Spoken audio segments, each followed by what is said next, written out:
This presentation was given at the Monastic Conference on the Environment, Gethsemani 3. It was given by Reverend Echo Little. The title of his talk, The Monastic Instinct to Revere, to Conserve, to be content with little, and to share. Good afternoon to all of you. My talk today is on the monastic instinct to revere, conserve, be content, and to share. And in the course of the talk, I would like to expand our understanding of instinct to also encompass both attitude and virtue, because they all move into the same area.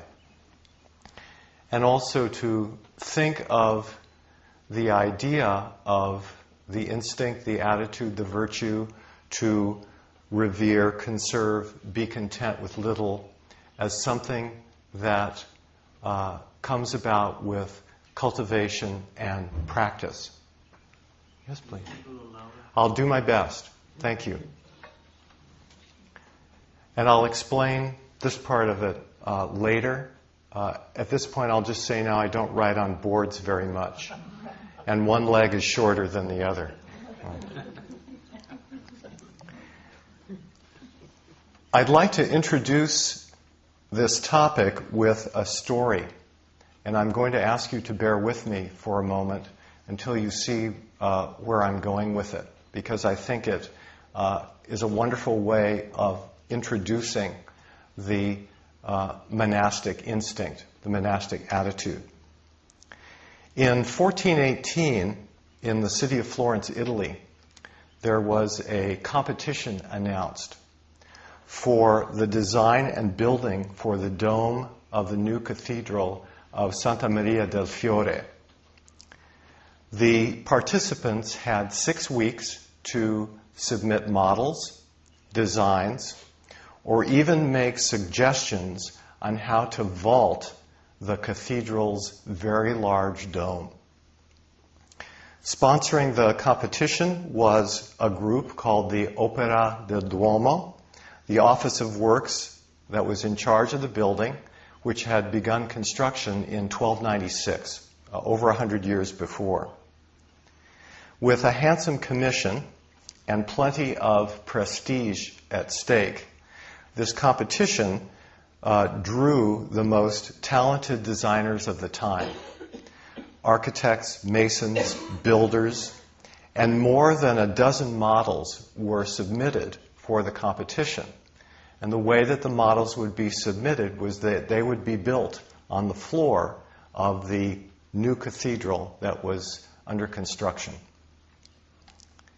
But the most daring and talented and unorthodox model did not come from a famous architect or a builder or a mason, but was instead the brainchild of a Florentine clockmaker and jeweler named Filippo Brunelleschi. Now, the model of Brunelleschi's dome spanned 6 feet, and it was 12 feet high. It needed 49 cartloads of quicklime to hold together the 5,000 bricks which constructed it. It was big enough for a person to walk into and to inspect the construction. It was completely unorthodox. His method of building design omitted the wooden framing or scaffolding that was usually put in the middle of any dome over which you laid the bricks. And this radical difference, the fact that it had no scaffolding, completely distinguished it from all the other models and designs. So different was this approach that all of the members of the building commission wanted to know how he was going to do it. They were completely baffled, and he did not help them. His design was a complete mystery. He would not tell them how he would do it. He would not discuss his plans. He would not show them any drawings. He was completely secretive. And he worked alone all the time with only one or two assistants to help him. So they, as Italians are wont to do, they got very excited. And during the many spirited discussions that they had over the building of the new dome, during one of them, they literally threw Filippo Brunelleschi out of the cathedral precincts. The wardens called him an ass and a babbler. And finally, possibly out of desperation or as a stroke of genius, Filippo proposed to the group of wardens that anyone among the competitors who could make an egg stand on its end on a piece of marble should be given the commission. And eggs were brought in and passed out to all the competitors and to everyone on the Opera del Duomo board. And none of them could do it. And so they turned to Brunelleschi and in Italian fashion, said. And so he took an egg.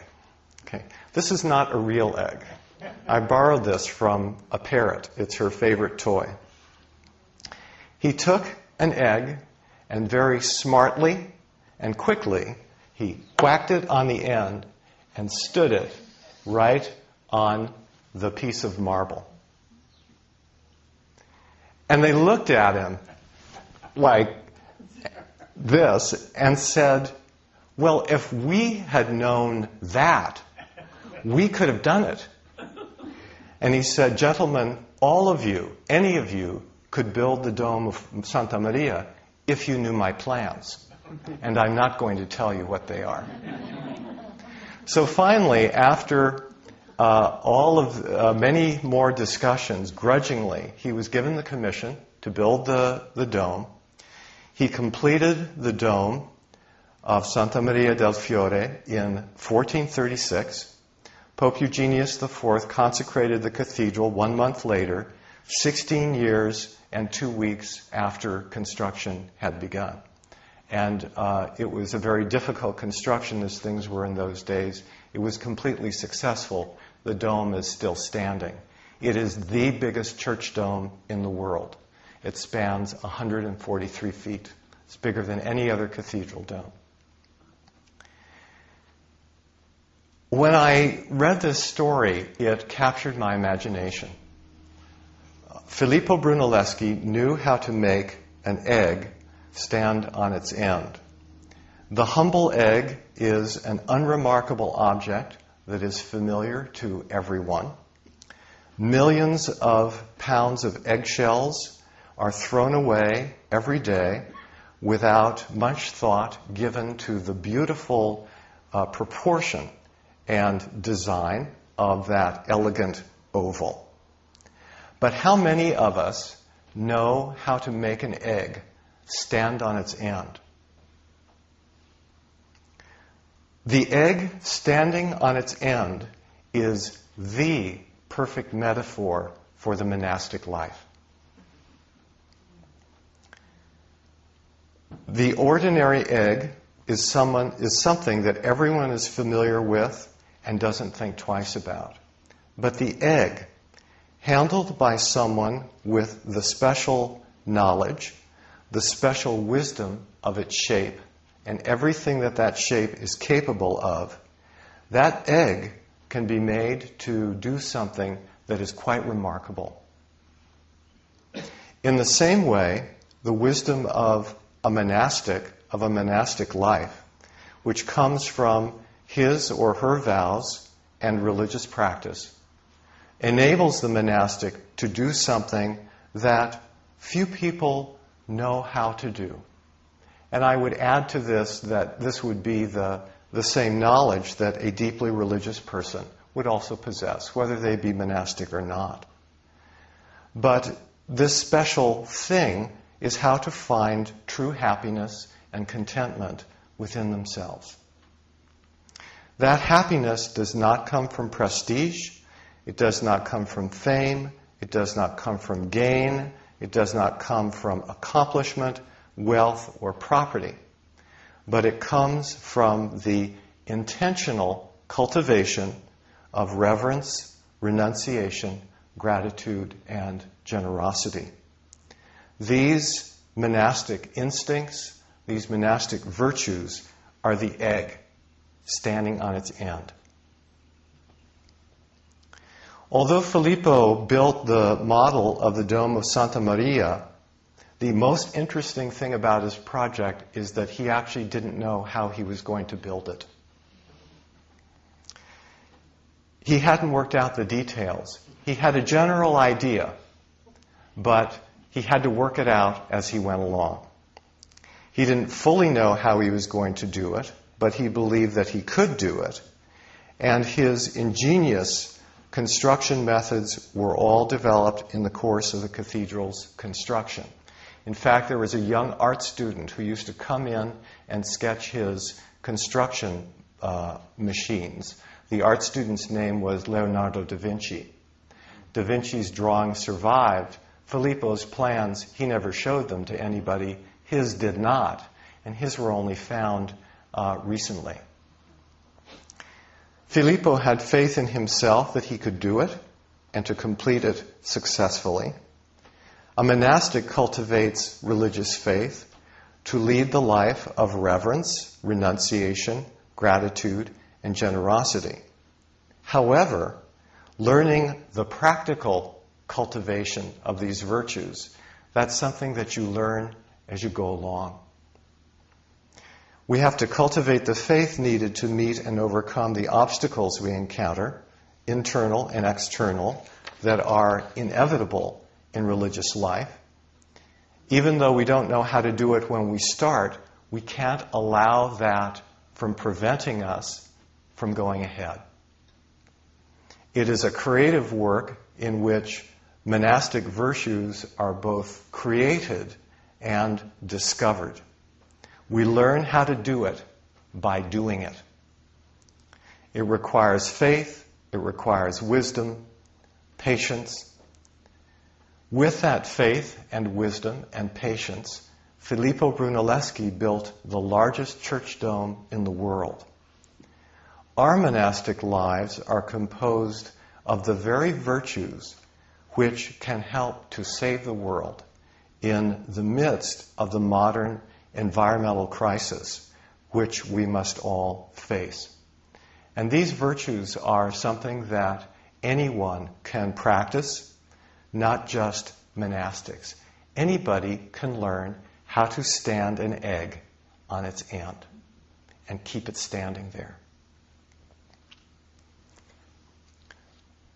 The next thing that I would like to tell you about is about the founder of the Soto Zen tradition in Japan. This was a monastic named Eihei Dogen, who was advised by his Chinese master to find a place deep in the mountains, away from the world, to practice the way of the Buddhas. Nowadays, Dogen is regarded as a kind of Buddhist Thoreau, embraced both by Buddhists and non-Buddhists alike as an environmental prophet many centuries ahead of his time. And if you're not familiar with Dogen's name, you are likely to see his name linked more and more with environmental issues.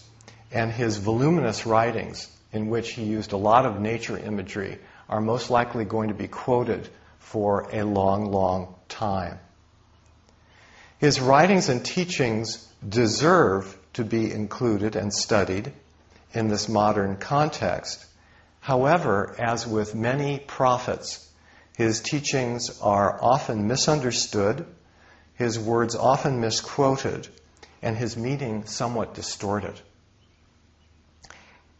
He's popularly thought of as a nature mystic, as a kind of Buddhist Saint Francis, because his works, as I said, are rich in its natural imagery.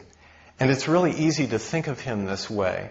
In fact, one of his most famous discourses is entitled The Mountains and Rivers Sutra. But Dogen was not an environmental prophet. Instead, he was a revolutionary religious thinker. And primarily, he was a monk, a monastic. He saw the relationship between the sentient and the non-sentient world, between the human world and the natural world, in a constant state of religious fusion. Once we look at the basis of his vision, Dogen actually does become a real luminary of the monastic view of the environment, as well as a real prophet for a sacred and sustainable environmental culture. One of the themes of our conference is the monastic instinct to revere. Dogen's vision of the eternal, which he called Buddha nature, could be described, and it's a particularly poor way of describing it, but it can work, can be described as reverential realization. Dogen believed that everything is Buddha nature. Buddha nature is the essence of Buddhahood that permeates all beings. Everyone is endowed with Buddha nature, and each and every one of us can fully realize Buddha nature through our religious practice. But to Dogen, it was insufficient to say that all beings are endowed with Buddha nature, or that Buddha nature, or that all beings have Buddha nature. Everyone is Buddha nature. And not just everyone. Everything is Buddha nature too. Everyone and everything, be it sentient or insentient, is Buddha nature. It is the living tissue of the essence of Buddhahood. Everything. The only way then to practice the Buddha nature of everything and everyone is to treat everyone and everything as Buddha nature, as sacred.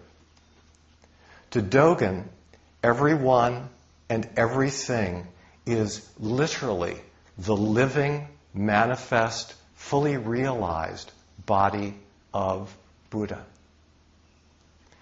I wrote this equation up here.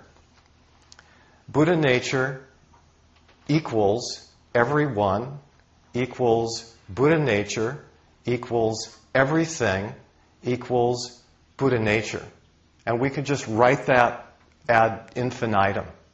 That was his view.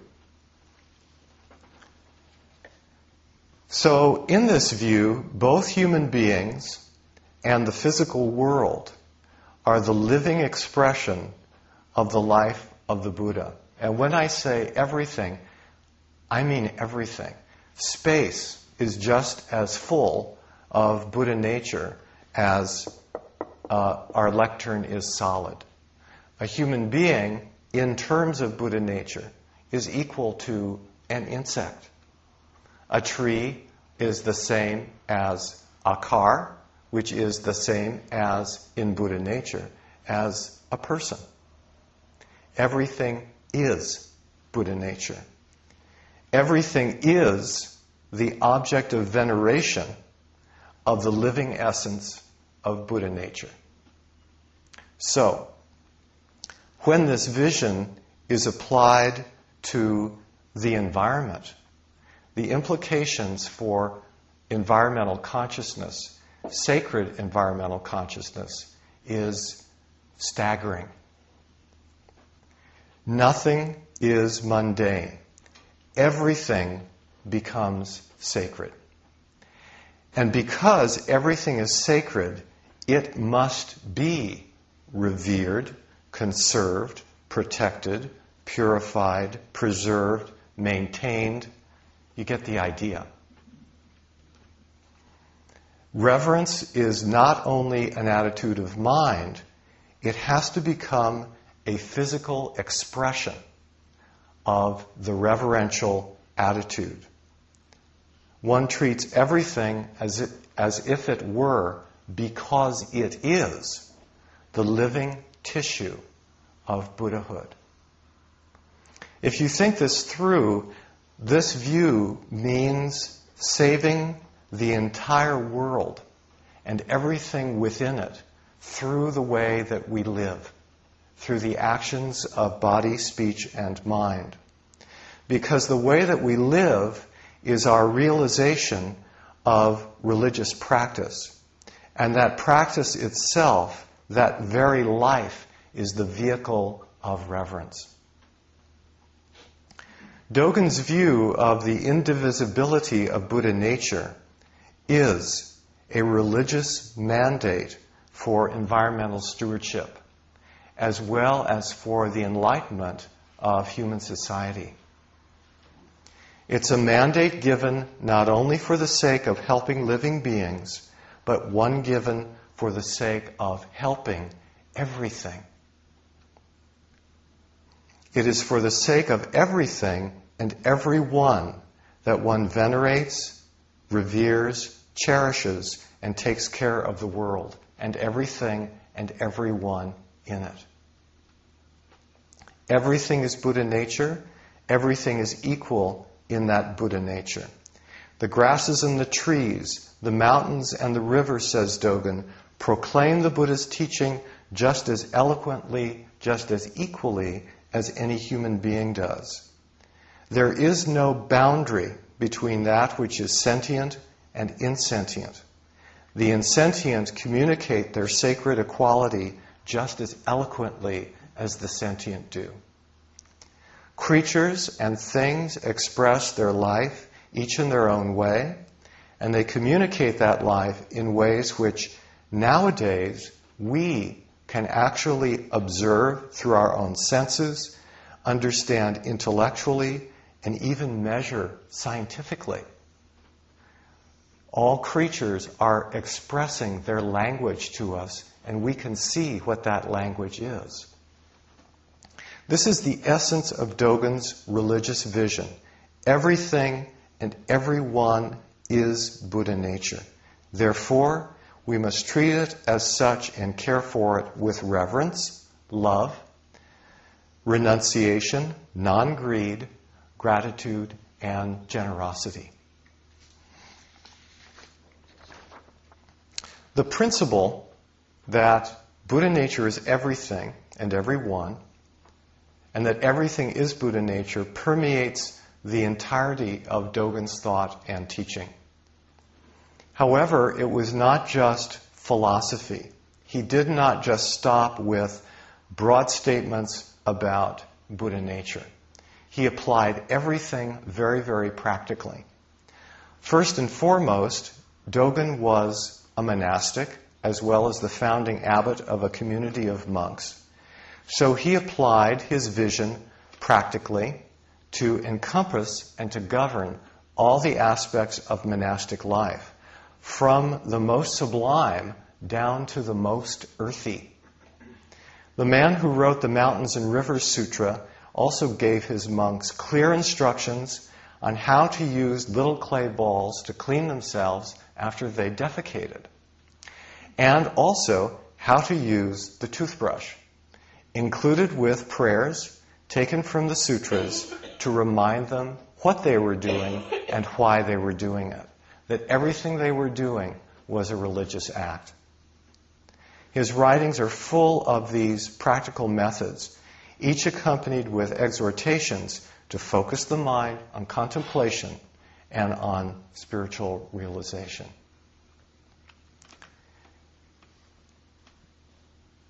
There's a story that I was talking with Ajahn Sona about before we started. Since everything is Buddha nature, nothing is to be wasted. And this has to do especially with food, which nourishes the body. There's a lovely story about Dogen when he was visiting monasteries in China. He's walking up the hill to this monastery, and there's a stream flowing by the monastery. And he was walking, he sees a cabbage leaf floating down the stream. And he stops and he looks at it and he says, I'm not going to go there. They waste food. So he turned around and he started walking down the hill again. After a few minutes, he hears this thunderous sound behind him. And he turns around and looks, and there's the chief cook with a little net running down the hill, stopping by, whipping up the cabbage leaf in his net, and running back up the hill again. And Dogen, who must have been a saint, I'm sure he was also quite hard to live with, as most saints are, looked at the man and looked at the place and thought, maybe I will go there after all. He had very high standards.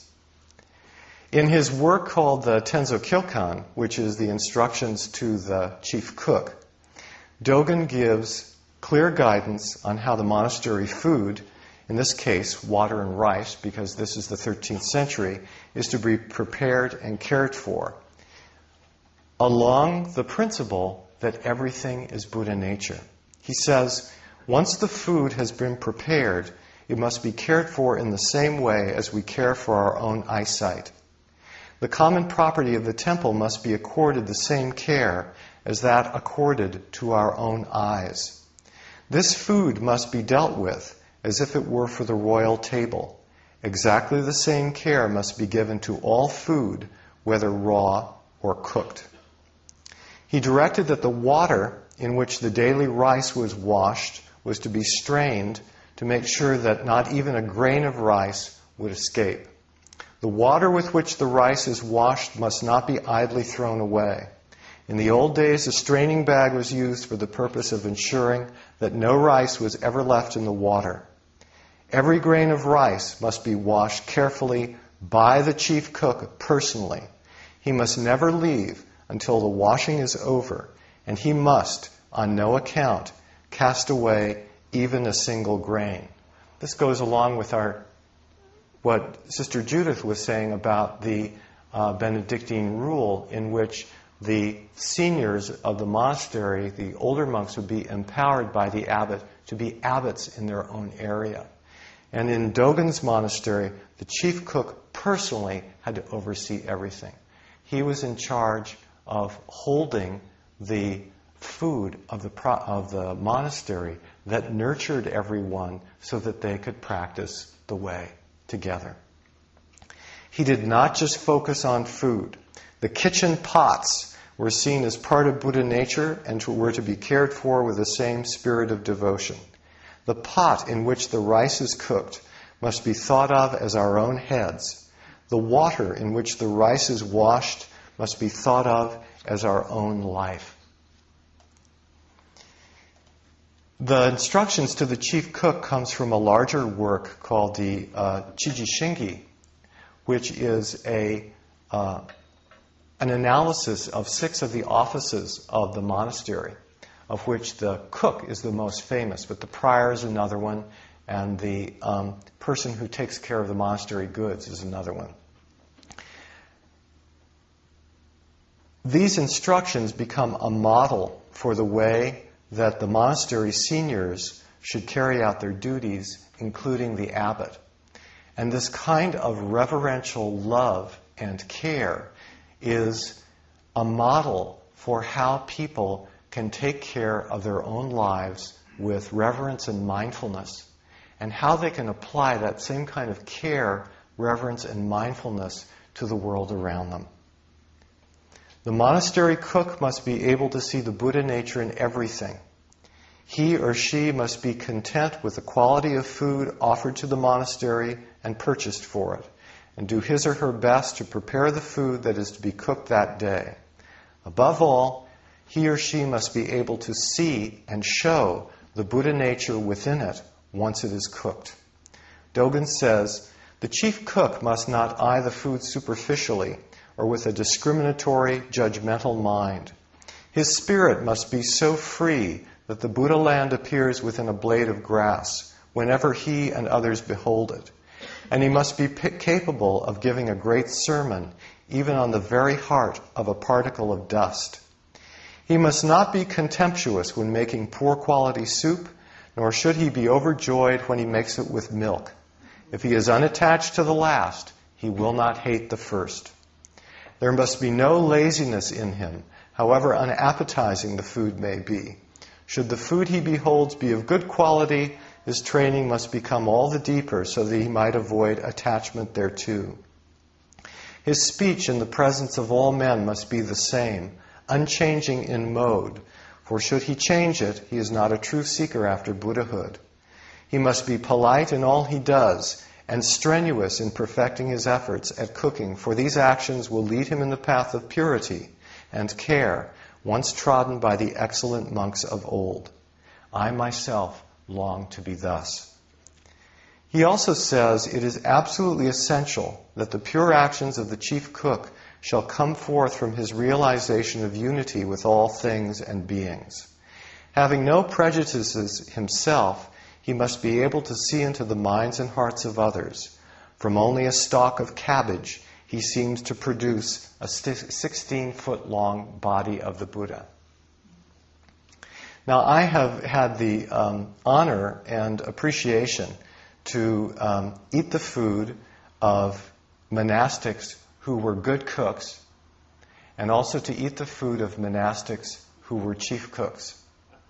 And you could have two monks make the same dish, and one will have some quality that the other doesn't have. And that person who can put that quality in the food is the person who should be doing the cooking for the monastery.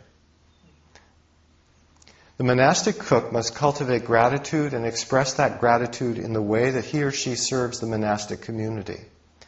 Dogen says, how lucky we are, how blessed is this body. For all eternity there will be no greater opportunity than that offered to us now. Its merit is undefilable. When we serve our fellow monks purely, hundreds and thousands of lives are unfolded in one single day's or hour's work, which will bear fruit for many lives to come.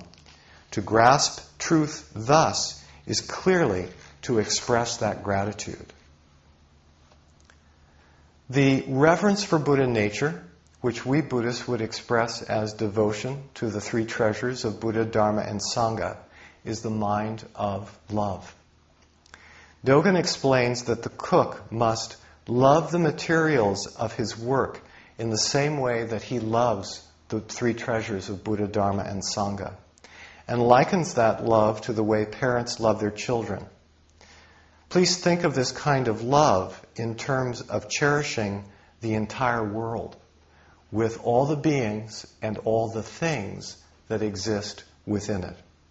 He writes, the mind of our parents expresses love, and we must love the three treasures in the same way as our parents love us. However poor a person may be, it is frequently possible to see the love he expresses towards his children. Who is capable of understanding the extent of his loving mind other than he himself? All men, whether rich or poor, long for their children to grow strong and big, protecting them with unsparing devotion against inclement weather. This is the greatest of all sincerity. No one who does not possess this mind can understand it. A chief cook must love water and rice in the same way that parents love their children. The Buddha gave us 45 years of his life because he wanted to teach us parental love by his example.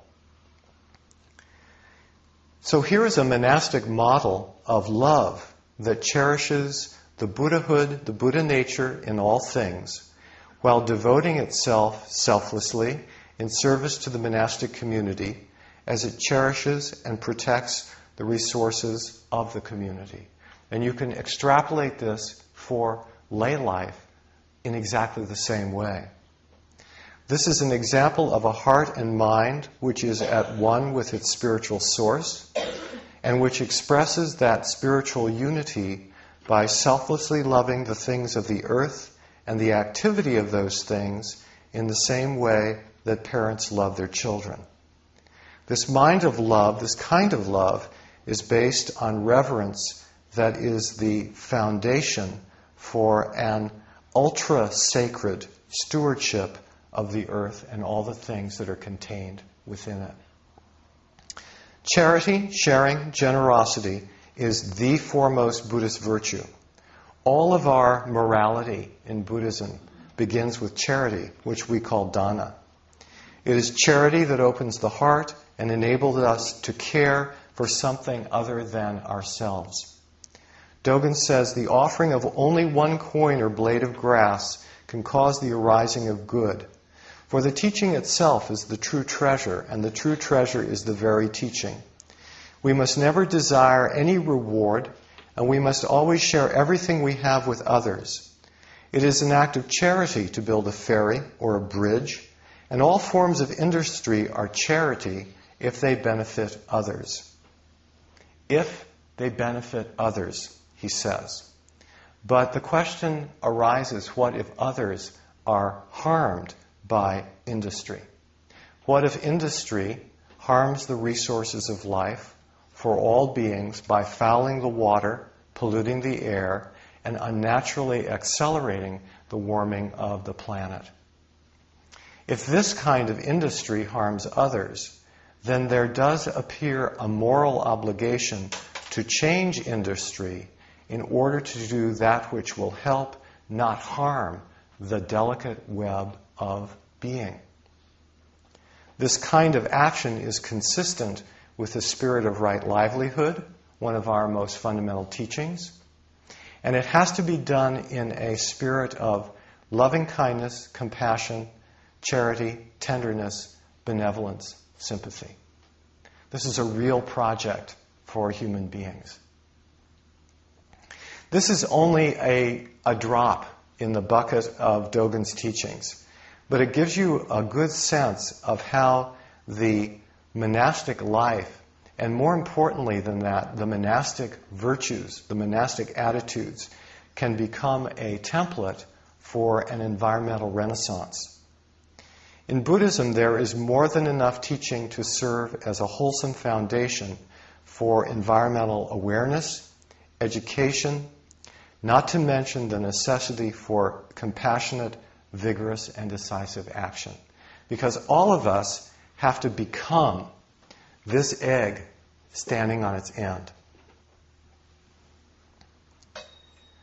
I'd like to just close by saying that, practically speaking, in our own monastery, we are trying to do our best to adopt technology for cleaner and more efficient energy. We're vegetarians. Our abbot is a fanatic recycler. Religious fanatics are the worst kind. We try to conserve as much as possible, and we try not to waste and stretch our resources too far. We try to purchase green products. We have a long-term plan for greening our monastery. We live on donations, so the limitations for us are obvious. But we're still trying to do our part, and I'm certainly going to come away from our talk with a lot of good ideas for better ways to reduce our environmental impact. We are active contemplatives, and in our teaching we're trying to emphasize the qualities of monastic life and general Buddhist practice which can help people cultivate the faith and determination that they're going to need to solve the really grave problems of the day. And as you all are all aware, those grave problems which we humans experience, even though they're environmental problems, they're fundamentally spiritual problems. I personally feel that the environmental situation is very grave, and I try to remain as positive as I can be. We are already seeing the signs that the beings in our world, in this and in the coming generations, are going to face some really, really difficult and grave consequences and decisions because of our lack of wise stewardship. There are going to be many difficult and painful choices that will have to be made in order to reverse the environmental damage that has already been done. But in dealing with those problems, the virtues of the monastic life become the invaluable resource and actually contain the blueprint for success. Reverence, renunciation, noble poverty, generosity, celibacy, compassion, conservation, selfless service, education, faith, morality, kindness. It just goes on and on and on. In coming years, people may well have to learn to live more like monastics, learning to be content with less, as conditions will force all of us to elevate our vision and to change our vision in order to do what will be necessary to sustain the natural conditions of life on our earth. If we monastics can have a positive influence, my prayer is that we can be the egg standing on its end. Through our monastic lives and vows, we can take something very ordinary and transform it into something extraordinary. We can show people by example how to be happy and fulfilled without having to have a lot of stuff. We can help others by inspiring them to cultivate a life of virtue that seeks to help beings as it cherishes the world and all the amazing and wonderful things that are contained within it. These virtues are the pathway to human happiness. They may be a blueprint for survival, and they are certainly the pathway to enlightenment itself. May we all realize it together. Thank you all.